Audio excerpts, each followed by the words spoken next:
Hello everyone, welcome to Select Civils PYQ series में फिर से आपका वेलकम है। हम बुद्धिज़्म देख रहे हैं और आज ये बुद्धिज़्म का पार्ट 3 होगा जो कि फाइनल होगा। चूँकि लंबा ये टॉपिक था तो दो पार्ट 1 और पार्ट 2 हमने इसी चैनल में अपलोड कर दिया है, तो आप उसे देख सकते हैं। और ये प्लेलिस्ट भी एक क्रिएटेड है हिस्ट्री के लिए, MCQ हिस्ट्री थ्रू MCQ। इस प्लेलिस्ट में भी आपको वो वीडियो मिल जाएगी। ऑल राइट, और अगर आप इसके PDFs चाहते हैं तो टेलीग्राम @selectcivils SELECTCIVILS पे ये आपको मिल जाएगा।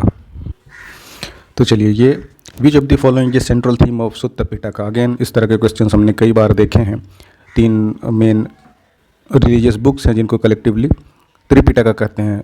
तो उसी त्रिपिटक में से एक सुत्त पिटका इस क्वेश्चन में आपसे पूछ रहा है कि उसका central theme.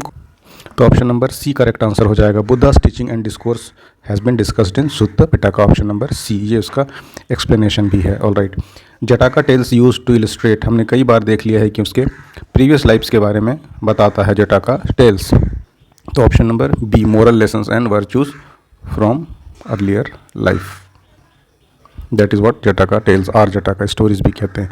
Moral lessons and virtues through stories of Buddhist previous lifes, है ना। देखिए डिस्क्रिप्शन में मिल भी गया ये। ऑल राइट, विनय पिटका इस बार कह रहा है कि क्या है। सुत्त पिटका हमने देख लिया। विनय पिटका में option number A, discourse on ethics, दूसरा है रूल्स ऑन मोनास्टिक कंडक्ट, तीसरा है फिलोसॉफिकल ट्रीटीज या फिर स्टोरीज ऑफ पास्ट लाइफ्स। तो ये तो जटाका है। सुत्त पिटका है आपका मॉन्क्स के लिए दिया हुआ गाइडलाइंस एंड जनरल पीपल के लिए जो है वो मोनास्टिक कंडक्ट कैसे होना चाहिए उसके बारे में बात करता है Vinaya Pitaka. Option number B, Vinaya Pitaka includes the rules and regulations for monastic conduct governing the behaviour of monks and nuns. All right, Abhidhamma Pitaka is part of कौन से बुद्धिस्ट कैनन का पार्ट है। विनय पिटक, सुत्त पिटक, त्रिपिटक एंड जटाका पिटक। ऑब्वियसली 3 पिटक में से एक है अभिधम्म पिटक, तो this will be option number C, part of Tripitaka. Sutta Pitaka primarily contains, फिर से वही सवाल घूम फिर के आगे, आप इसे आंसर करिए। Dhamma Pitaka is written in which language, इस बार कह रहा है कि कौन सी भाषा में धम्म पिटक को लिखा गया है। तो हमें पता है कि पाली में most of the literatures have been written for Buddhism. So Dhamma Pitaka भी बुद्धिज़्म के लिए पाली लैंग्वेज में लिखी गई है। Dhamma Pitaka is written in Pali which is one of the languages of early Buddhist scriptures, जो हमने जस्ट अभी डिस्कस किया है। All right, which Indian Buddhist monk had been sent to China for the in the first century AD, पहली century में किस Buddhist monk को China भेजा गया। तो याद रखिएगा, it was Nagarjuna. Option number D, Nagarjuna was sent to China in court of Kanishka में जो था, कनिष्क के कोर्ट में, and is known for his contributions to Buddhist philosophy. According to Chinese mythology he travel to China and preached Buddhism. All right, the doctrine of void, shunyata, खालीपन, है ना, was pronounced by which Buddhist philosopher. Option है नागार्जुन, नागासेन, आनंद और फिर अश्वघोषातन। Obviously option number A, Nagarjun will be the correct answer. Nagarjuna primarily contribution to Buddhist philosophy was use of concept of shunyata और doctrine of void. Madhyamika karika, है ना, middle karika is a significant work by Nagarjun in this topic. Next question है, to which Buddhist philosophy did Nagarjun belong. देखा हमने कि major contributor थे Buddhism के कौन, आपके नागार्जुन। तो पूछ रहा है कि कौन से स्कूल वो बिलोंग करते थे, स्वतंत्रतिका से या विभाषिका से या माध्यमिका या फिर योग। मिडिल हमने देख लिया ना, माध्यमिक, तो ये ऑब्वियसली माध्यमिक स्कूल से, फिलोसफी स्कूल से बिलोंग करते थे। All right, Buddhist centre of learning is, कौन सा सेंटर था लर्निंग का, विक्रमशिला या फिर बनारस या फिर गिरनार या उज्जैन। ऑब्वियसली हमें पता है कि Vikramshila was learning centre of Buddhism. चलिए, क्वेश्चन नंबर 105, 105, इसमें पूछ रहा है विच of the following rulers did not contribute toward the expansion of Buddhism. 4 ruler दिए हुए हैं, उसमें से एक था, पूछ रहा है कि जिन्होंने कंट्रीब्यूट नहीं किया किसमें, बुद्धिज़्म में। तो पहला है हर्षवर्धना, कनिष्क, अशोक और फिर पुष्यमित्र शुंग। हमने देखा भी कि अशोक और कनिष्क और हर्षवर्धन तीनों ने कंट्रीब्यूट किया है। किस तरह से किया है, वी शैल लुक इनटू, जब हम बुद्धिज़्म पढ़ेंगे या एंशिएंट हिस्ट्री पढ़ेंगे जब, तो देख लेंगे। वैसे आपको पता होगा कि हर्षवर्धना, इन लोगों के कोर्ट में चाइनीज मॉन्क भी आए थे जो बुद्धिज़्म प्रीच करते थे और सीखते भी थे। कनिष्का का हमने अभी जस्ट देखा कि नागार्जुन उनके कोर्ट में ही थे जो बुद्धिज़्म प्रीच करने श्रीलंका गए थे। And then Ashoka is obviously non for his Buddhism inclination, और बाद में तो अडॉप्ट भी कर ही लिया था इन्होंने बुद्धिज़्म को। सो इन तीनों का तो हो नहीं सकता। Option number D will be the right one, Pushyamitra Shunga. ये बहुत सारे जो बुद्धिज़्म मोनास्टरीज थे ना, इनको इन्होंने डिस्ट्रॉय भी किया था। तो ये बिल्कुल इनका एंटी बुद्धिस्ट अप्रोच था। तो ऑप्शन नंबर डी, तो कंट्रीब्यूट तो ये कर नहीं सकते, D will be the right answer. Pushyamitra Sung, founder of Sunga empire, was known for persecuting Buddhist, है ना, अनलाइक हर्षवर्धन, कनिष्क और Ashok who supported an expansion of Buddhism, जो हमने जस्ट अभी डिस्कस किया है। All right, which among the following states Udantipur education centre was situated, किस राज्य में उदंतीपुर था? ऑप्शन आपका है बंगाल, बिहार, गुजरात या फिर तमिलनाडु। Udantipur was in Bihar. एक बार एक्सप्लेनेशन देखते हैं। उदंतीपुर या Udantipura was the prominent educational centre located in Magadh, now Bihar, establish by the Pala empire Gopala one. All right, Vallabhi university कहाँ पे था? काफ़ी फेमस है, अब भी है। वल्लभी कहाँ पे? तो गुजरात में। All right, Nalanda university was founded during the dynasty of, किसके काल में नालंदा यूनिवर्सिटी फाउंड की गई थी? तो काफ़ी सिंपल क्वेश्चन है और पीवाईक्यू में अगेन एंड अगेन पूछा गया है और बहुत ही पोटेंशियल क्वेश्चन भी है इस तरह के सवाल। तो अगेन आपको पता होना चाहिए कि it was founded during dynasty of Gupta period, option number C. All right, अब कह रहा है कि किसने फाउंड किया नालंदा यूनिवर्सिटी? पहला है चंद्रगुप्त मौर्य, देन कुमारगुप्त, या फिर धर्मपाल, या फिर पुष्यगुप्त। तो option number B, Kumaragupta founder थे। Nalanda university was founded in 450 AD during the reign of Kumaragupta. All right, why was Nalanda university famous in the world? अब ये पूछ रहे क्यों फेमस थे? मेडिकल के लिए, फिलोसफी के लिए, बुद्धिस्ट रिलीजियस फिलोसफी के लिए, या फिर केमिकल साइंस के लिए? Then simple straight forward question है कि बुद्धिस्ट रिलीजियस फिलोसफी के लिए ये फेमस था। ऑल राइट, नेक्स्ट कह रहा है आपको इन दो स्टेटमेंट्स में से पहला स्टेटमेंट इधर है, थोड़ा सा टाइपिंग में दिक्कत है, दूसरा इधर है, तो आपको बताना है कि कौन सा करेक्ट है इन दोनों में से। पहला है कि Swatantrika and Samitya they are the sects of Jainism, तो ऑब्वियसली जैनिज्म नहीं, this was sect of Buddhism. कब से हम यही तो देख रहे हैं। देन वन नहीं हो सकता, इसलिए बोथ नहीं हो सकता। एंड देन दूसरा कह रहा है Sarvastivadin held that constituents of phenomena were not wholly momentary but existed for ever in a latent form, हर कुछ न कुछ किसी न किसी रूप में पहले से मौजूद है, जो कि सर्वस्टवादीन कहता है। तो ऑब्वियसली ये बिल्कुल स्टेटमेंट सही है, option number 2 will be the right answer. ये इसका एक्सप्लेनेशन है। ऑल राइट, अब ये आ गए असर्शन रीजन वाले क्वेश्चन। पहला कह रहा है स्टेटमेंट असर्शन के लिए वो ये है कि till the end of 12th century Nalanda Mahavira lost its glory, कह रहा है कि 12 सेंचुरी आते आते नालंदा ने अपना ग्लोरी लॉस्ट कर दिया। बिल्कुल सही है स्टेटमेंट, है ना। 12th सेंचुरी आते तक नालंदा लॉस्ट हो चुकी थी अपने ग्लोरी के पर्सपेक्टिव से। दूसरा कह रहा है कि स्टेट प्रोटेक्शन जो कि मिलना था cease to be available to Mahavir, तो इसके बारे में मतलब ये नालंदा महावीरा के बारे में है ना, कंफ्यूज मत होइएगा।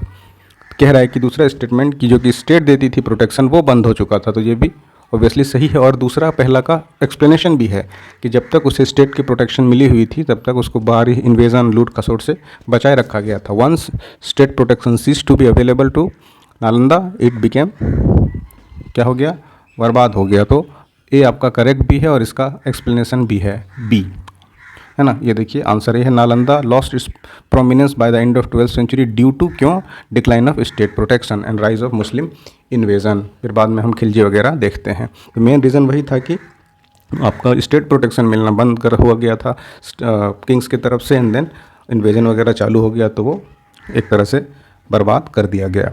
नव Nalanda Mahavir is famous for, तो नव नालंदा महावीर फेमस है आपका पाली रिसर्च सेंटर के लिए, option number C. Nalanda Mahavir established in 1951 is a modern center for Pali and Buddhist studies near ruins of ancient Nalanda. All right. Which of the following were common? कह रहा है कि कौन सा दो चीज़ें या कौन सी चीज़ें कॉमन है किसमें, बुद्धिज़्म और जैनिज़्म में। बहुत सारी चीज़ें कॉमन है बुद्धिज़्म में और जैनिज़्म में, और बहुत सारा डिफरेंस भी है ना। तो पहला स्टेटमेंट कह रहा है avoidance of extremities of penance and enjoyment, extremities को रोका गया है, ये तो कॉमन नहीं है। बुद्धिज़्म देखते हैं कि मिडिल पाथ को बोलता है फॉलो करने के लिए और एक्सट्रीमिटीज़ को रोका गया है, बट जैनिज़्म में जैसे संलेखना है ना, जान दे देना है ना, इस तरह का एक्सट्रीम, किसी को मत मारो, हर किसी में प्राण है, लाइफ है, तो ये सब एक्सट्रीम फॉर्म है। सो जैनिज़्म और बुद्धिज़्म इस तरह से अलग भी हैं, तो ऑप्शन नंबर 1 गलत है। तो 1 एलिमिनेट करके आप डायरेक्टली आंसर पे आ सकते हैं, option B will be the correct answer, है ना। और वेदा की ऑथोरिटी को कोई खास वैल्यू नहीं की गई है, एफिशिएंसी ऑफ रिचुअल्स पे ध्यान नहीं गया है ऑब्वियसली। और तीसरा क्या है, non injury to animal life, ये भी सही है। बुद्धिज़्म ऐसा नहीं कहता कि आपका सब जान है, लेकिन एनिमल लाइफ को प्रोटेक्ट करने के लिए और उनको रिस्पेक्ट करने के लिए दोनों बुद्धिज़्म और जैनिज़्म बातें करते हैं। तो 1 ऐसे भी आप एलिमिनेट करेंगे तो left with 2 3 4 option number B will be the right answer. इसका एक्सप्लेनेशन है, आप पॉज करके या पीडीएफ अगर चाहते हैं तो @selectcivils पे आके देख सकते हैं। फिर से पूछ रहा है कि किसमें कॉमन क्या था बुद्धिज़्म और जैनिज़्म में। इसको आप एक बार खुद से ट्राई करिए, है ना। चलिए, विच of the following is not common between Buddhism और जैनिज़्म। इस बार कह रहा है कि कौन सा कॉमन नहीं है, नॉट कॉमन। तो ऑब्वियसली बुद्धिज़्म मिडिल पाथ के बारे में बात करता है और जैनिज़्म एक्सट्रीमिटीज़ के बारे में बात करता है। तो ये दोनों में सेल्फ मॉडिफिकेशन नहीं आएगा ना बुद्धिज़्म में, that's why option number C हो जाएगा आपका करेक्ट आंसर। थोड़ा सा सोचिए, ऑब्वियसली आंसर सी होगा। All right, Lord Buddha preach the following 4 noble truths. उसके बाद कह रहे हैं कि 4 उन्होंने ट्रूथ के रास्ते बताए। उसमें आपको बताना है कि ऑर्डर सही कौन सा है। हमने देखा था कि world is full of sorrow, और सॉरो का एक रीज़न है और रीज़न से हम कैसे निकल सकते हैं। तो 4 चीज़ें क्या है वो आप एक बार, अच्छा क्वेश्चन है, इसको खुद से आप ट्राई करिए एक बार। बाकी आंसर तो आपके पास ये एक्सप्लेनेशन है ही, जिसको आप देख सकते हैं पॉज करके। पहला क्या है उसमें, there is suffering, cessation of suffering, ख़त्म किया जा सकता है। उसके बाद पाथ है जो कि हमें सेसेशन की तरफ ले जा सकता है और सफरिंग का कारण है। तो आप एक बार ट्राई करिए इन चारों में से कौन सा क्रोनोलॉजिकली उसका ऑर्डर है। जैनिज़्म और बुद्धिज़्म दोनों किस पे बिलीव करता है। पहला है philosophy of karma and transmigration of soul were correct. दूसरा क्या है, salvation could be possibly only after death, कि सिर्फ मरने के बाद ही मुक्ति मिल सकती है। तीसरा कह रहा है कि मेन एंड वोमेन, महिला और पुरुष दोनों साल्वेशन पा सकते हैं। और चौथा कहता है कि middle course of the life was the best one, middle path के बारे में बातें करता है। लेकिन आपसे पूछ रहा है कि दोनों में फिलॉसफी फिट बैठनी चाहिए, बुद्धिज़्म और जैनिज़्म में। तो ये तो आप ऐसे ही एलिमिनेट कर सकते हैं। अभी हमने देखा कि मिडिल पाथ के बारे में बुद्धिज़्म बात करता है, जैनिज़्म एक्सट्रीम के बारे में बात करता है, और आपका जैनिज़्म और बुद्धिज़्म दोनों बिलीव करता है ट्रांसमाइग्रेशन ऑफ सोल के बारे में, है ना, और फिलॉसफी ऑफ कर्मा के बारे में। ओनली आफ्टर डेथ के बाद नहीं करता ये। चलिए, अगेन असर्शन और रीज़न वाले क्वेश्चन हैं। बुद्धिज़्म फिलॉसफी में पहला है कि बुद्धिज़्म रिजेक्ट किया है कॉन्सेप्ट ऑफ रीबर्थ को। क्यों? क्योंकि कहता है कि सोल इज़ मॉर्टल। तो पहला जो आपका है, rejected the concept of rebirth, इसको रिजेक्ट तो किया ही नहीं है। महापरिनिर्वाणा कब हो जाएगा? जब आप इस लाइफ और डेथ के साइकिल से बाहर निकलेंगे। साइकिल है, इट मीन्स ये डिनाई नहीं करता ना।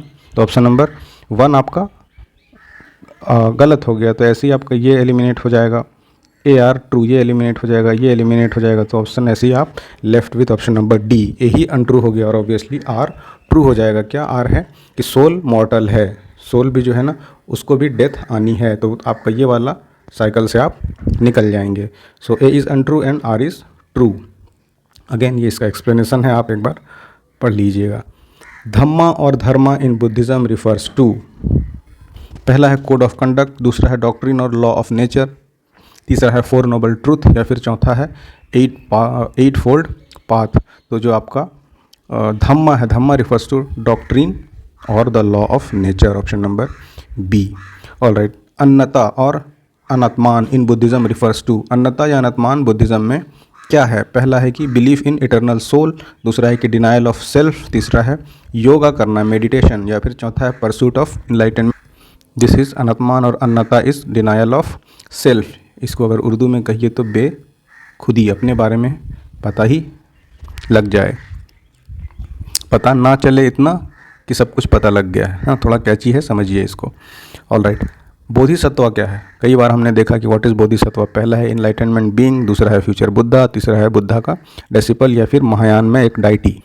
तो हमने कई बार देखा बोधिसत्व एक फ्यूचर बुद्धा है जिसमें सभी ट्रेड्स पाए जाते हैं बुद्धा का, जो कि फ्यूचर में बुद्धा बन सकता है। बुद्धा मतलब गौतम बुद्धा नहीं, anyone who is enlightened, that is Buddha. Which of the following Buddhist council is considered the earliest? 4 Buddhist council हुए थे आफ्टर डेथ ऑफ बुद्धा या महापरिनिर्वाण ऑफ बुद्धा। उसमें कह रहा है कि फर्स्ट, सेकंड, थर्ड, फोर्थ कौन सा अर्लीस्ट हुआ था। इस तरह का कभी ऑप्शन दे दिया हो पहले, बट आपको प्लेस दिया रहेगा ना, राजगीर, कश्मीर और जो प्लेसेस पे कंडक्ट हुए हैं। तो ऑब्वियसली फर्स्ट काउंसिल हुआ है आपका सबसे पहले। डेथ ऑफ बुद्धा के जस्ट बाद। त्रिपिटक क्या है? कलेक्शन ऑफ जैन टेक्स्ट है, बुद्धिस्ट स्क्रिप्चर है, वैदिक टेक्स्ट है या फिर हिस्टोरिकल क्रॉनिकल है। तो हम सुबह से ही तीसरे लेक्चर में हैं और हर बार पढ़ते आ रहे हैं कि बुद्धिस्ट स्क्रिप्चर के 3 पार्ट हैं कलेक्टिवली, जो कि त्रिपिटक कहलाते हैं। All right. Who was the main patron of Buddhist council held at Pataliputra? तो आपको पहले ये पता हो कि 3 बुद्धिस्ट काउंसिल में, 4 बुद्धिस्ट काउंसिल में जो थर्ड हुआ था ना, तीसरा हुआ था पाटलिपुत्रा में। और इसके मेन जो आपके कन्वेनर तो King Ashoka, option number A. Third Buddhist council was held at Pataliputra, convened by Ashok emperor. All right. Buddhist text lotus sutra is associated with which of the following traditions? किससे लोटस सूत्रा जुड़ा हुआ है? पहला है कि थेरावादा, ये सब सेगमेंट है, अलग अलग सेक्ट है बुद्धिज़्म का, फिर महायान, फिर वज्रायन एंड देन जैन। तो जो आपका लोटस सूत्रा है ना, that is related to Mahayana. Lotus sutra is a key text इन महायान बुद्धा। महा लोटस ऐसे याद रख लीजिए।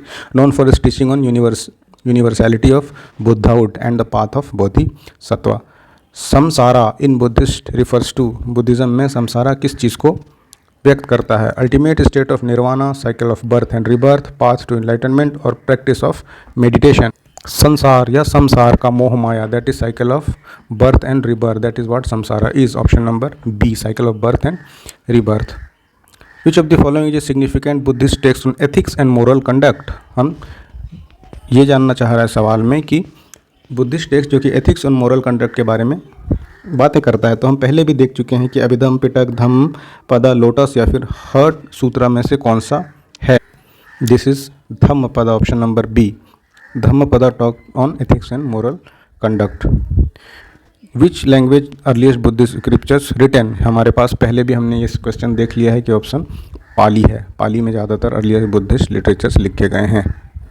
नेक्स्ट हमारे पास है the Jataka tales are associated with. मुझे पूरा उम्मीद क्या विश्वास है कि आपको पता चल गया होगा कि जटाका टेल्स क्या, और ये अच्छे से पता लग गया होगा कि पास्ट बुद्धास के लाइफ्स के स्टोरीज़ को बताता है। That is what Jataka is, Jataka tales या जटाका स्टोरीज़।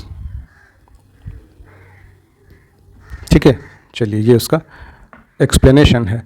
तो यहीं तक था हमारे पास 130 क्वेश्चंस बुद्धिज़्म से ही रिलेटेड हो गए। तो आपने अगर प्लेलिस्ट नहीं चेकआउट किया है तो आप हिस्ट्री थ्रू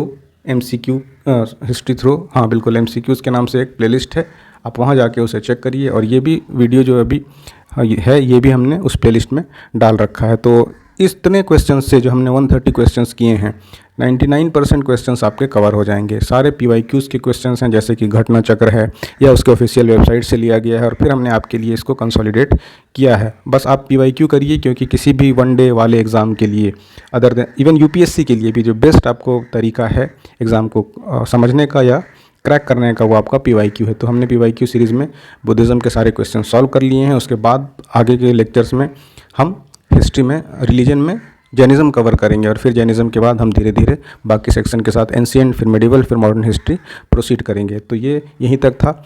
और अगेन इसका PDF आपको @SelectCivils में मिल जाएगा। और ज़्यादा से ज़्यादा इसको देखिए। अगर 2x की स्पीड में भी आप देख के एज ए पॉडकास्ट इसे सुन सकते हैं तो आपको चीज़ें रिकॉल हो जाएंगी। और मिलते हैं आपसे फिर अगली वीडियो में। Thanks for watching.